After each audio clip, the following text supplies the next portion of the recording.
Okay. This question came 8 April 2023. 8 April 2023. I think in second shift. A minute. There it is came. Okay.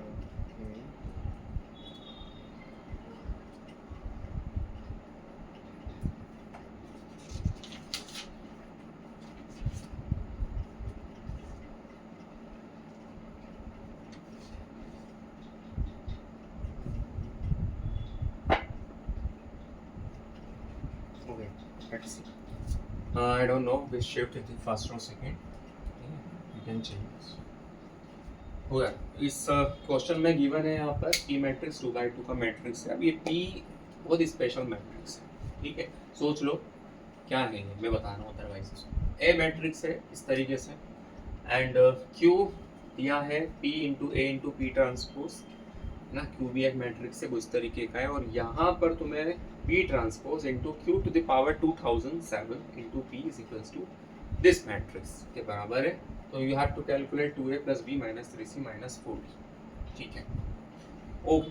तो sir जैसे ये इस power को देख रहे हैं सर, डर लगने लग रहा है. क्या इस Q को अपन 2007 बार मल्टीप्लाई करेंगे? नहीं. तो क्वेश्चन में कहीं ना कहीं छोटी सी हिंट छिपी हुई है और वो है यहाँ पर P मैट्रिक्स. P को देखते ही तुम्हें पता लग जाना चाहिए कि जो P है वो एक ऑर्थोगोनल मैट्रिक्स है सर. ऑर्थोगोनल मैट्रिक्स देखते से कैसे पहचान सकते हैं? ठीक है, किसी भी रो किसी भी कॉलम के एलिमेंट्स का स्क्वायर करके सम करो, 1 आना चाहिए. √3/2 whole square plus 1/2 whole square 3/4 plus 1/4 1 आना है. इसी तरीके से ये भी 1 आ जाएगा.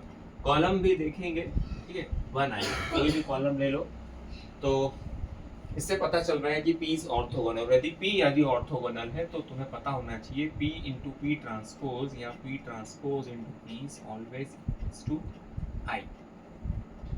ये डेटा अपन यूज करेंगे कहीं ना कहीं. Let's start. ओके, तो यहाँ पर P ट्रांसपोज या P Q to the power 2007 into P A P C D, right.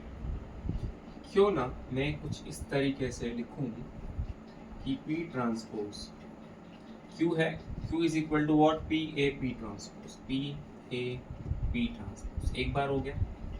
2006 time बचा है. P A P transpose 2 time लिख दिया. ठीक है, थर्ड टाइम लिख दिया Q.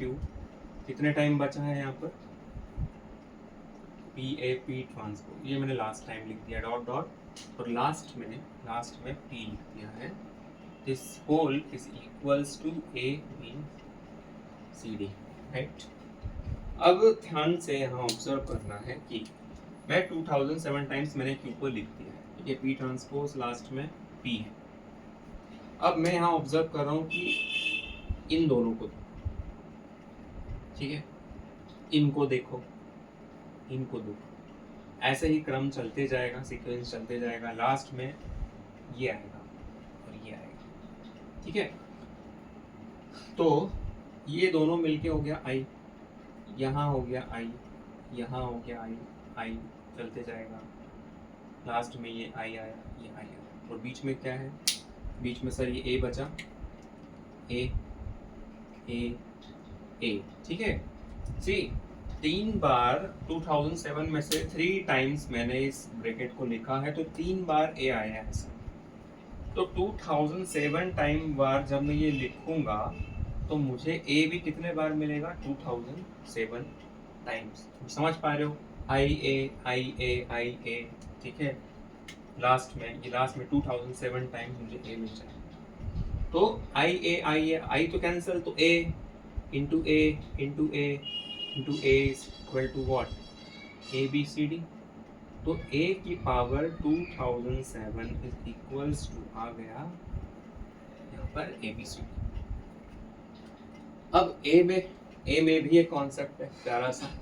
जब भी ऐसा मैट्रिक्स हो, ठीक है, जिसके डायगोनल के एलिमेंट्स 1 1 हो द -1 है, ठीक है। और जो ऑफ डायगोनल है उसमें एक एलिमेंट 0, ठीक है। तो इसका शॉर्ट ट्रिक क्या होता है? शॉर्ट ट्रिक क्या होता है? यदि if a is equals to 1 1 0 1, so a to the power n will be, okay, 1 1 diagonal as it is, a 0 as it is n times into 1, जो भी है वहाँ पर, ठीक है, n टाइम्स हो जाता है। यदि यहाँ पर लेट्स से 5 है तो n टाइम्स 5 हो जाएगा, ओके। तो मैं ये कॉन्सेप्ट यहाँ यूज़ करूँगा, तो a to the power 7 2007 हो जाएगा 1 1, 2007 यहाँ पर 0। तो मुझे बता दो क्लियरली, कंपेयर कर कर ABCD क्या हो गया। A is 1, B is 2007, C is 0, D is 1। Put कर दो यहाँ पर, पुट कर दो 2 into A 2 into 1 plus B, B is 2007 minus 3C minus 3 into 0 minus 4 into D, D is 1, so 2 2007 minus 4, 2 minus 4 minus 2, 2007 minus 2 2005, option C और कैलकाटा।